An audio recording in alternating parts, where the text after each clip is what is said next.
The lord. మన ప్రభువైన యేసుక్రీస్తు పరిశుద్ధమైనటువంటి నామంలో ఈ ఉదయకాలపు కృపావార్తను వింటున్నటువంటి మీ అందరికీ దేవుని పేరట వందనాలు చెల్లిస్తున్నాను. అందరు బాగున్నారా? మరి పూట ప్రభు మనకిచ్చినటువంటి వాక్యాన్ని మనము పరిశుద్ధ గ్రంథములో చదువుకుందాం. దశలోనికలకు రాసినటువంటి 2వ పత్రిక 3వ అధ్యాయము 16వ వాక్యాన్ని మనం చదువుకుందాం. దశలోనికలకు రాసినటువంటి 2వ పత్రిక 3వ అధ్యాయము 16వ వాక్యాన్ని మనము చదువుకుందాం. సమాధానకర్తయగు ప్రభువు తానే ఎల్లప్పుడూ ప్రతి విధము చేతను మీకు సమాధానము అనుగ్రహించునుగాక. ప్రభు మీకందరికీ తోడై ఉండునుగాక. హల్లెలూయా. నా దేవుని బిడ్డలారా, గమనించండి, ఇక్కడ మనం చదివినటువంటి యొక్క వాక్యంలో సమాధానకర్తయగు ప్రభువు అని ఇక్కడ ఈ మాటని మనం గమనిస్తూ ఉన్నాం. నా దేవుని బిడ్డలారా, ఆయన సమాధానమునకు కర్తే ఉన్నాడు అని దేవుని వాక్యము చాలా తేట తెల్లగా సెలవిస్తుందండి. ఈ రోజులలో సమాధానము కరువైపోతూ ఉంది.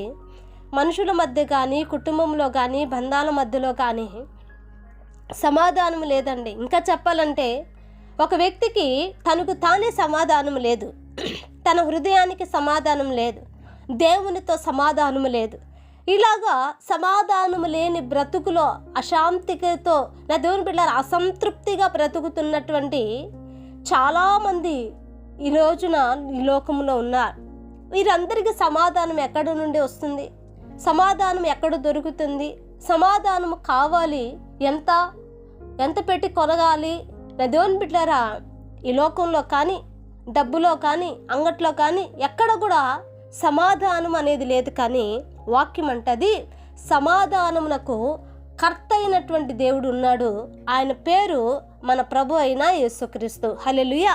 నా దేవుని బిడ్డలారా, ఆయన అంటున్నాడు ఆయన మనకు సమాధానమును అనుగ్రహిస్తాడట. దేవునికి మహిమ కలుగునుగాక. మనకు ఆయన సమాధానమును అనుగ్రహిస్తాడట. నా దేవుని బిడ్డలారా, ఈ రోజున ఎంతమంది అయితే కృంగిపోతున్నారు, కన్నీళ్లు కారుస్తున్నారు.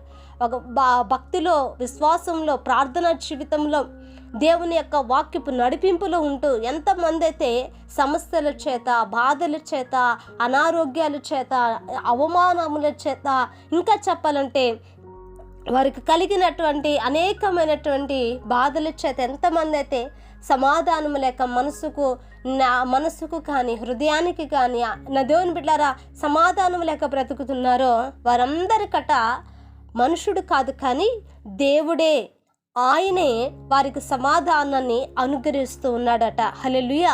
కనుక నా దేవుని బిడ్డలారా, ఈ రోజున మనం ఇబ్బందుల్లో ఉన్నా, బాధలలో ఉన్నా, ఆ ఇబ్బందులలో, ఆ బాధలలో నుంచి విడిపింపబడటానికి మనకు సమాధానం ఇచ్చే దేవుడు మనకు ఉన్నాడు. సమాధానకర్తగా మనకు ఆయన తోడే ఉన్నాడు. కనుక సమాధానముతో ప్రభు మనల్ని నింపునట్లుగా ఒక చిన్న ప్రార్థన చేద్దామండి. మహాపరిశుద్ధుడైన మా తండ్రి, కృపగలిగిన దేవా, నీకు వందనాలు. ఈ ఉదయ కాలమందునైనా మీరు మాతో మాట్లాడినందుకే నీకు స్తోత్రాలు చెల్లిస్తున్నాను. నిజమే నా ప్రభా. అయ్యా, ఇదిగో నా తండ్రి, మీరు సమాధానమునకు కర్త అయినటువంటి దేవుడు నాయన. అయ్యా, మీరు మాకు సమాధానాన్ని అనుగ్రహిస్తున్నటువంటి దేవుడు అయ్యా. ఈ వాక్యం విన్న ప్రతి వారిని మీరు జ్ఞాపకం చేసుకోండి. ఎంతమంది అయితే సమాధానం లేకుండా మనసుకు అయా ఆలోచనలకినైనా ఇదిగో నా ప్రభా అయ్యా, ఎంతో నా తండ్రి, నా ప్రభా అయ్యా, అయా నా తండ్రినైనా అయ్యా కృంగిపోయిన స్థితిలో ఉన్నారు. వారందరికీ నా ప్రభా అయ్యా మీరు తోడై ఉండండి, లేవనెత్తండి, బలపరచండి, మీ సమాధానంతో మీరు నింపమని ప్రార్థిస్తున్నాయి. ఈ వాక్యం విన్న ప్రతి వారిని మీరు ఆశీర్వదించి దీవించమని, కృపనిచ్చి నడిపించమని యేసు నామమున అడిగి వేడుకొంచున్నాము తండ్రి. ఆమేన్. Praise the lord. దేవుని కృప మీకు తోడై ఉండును కాక.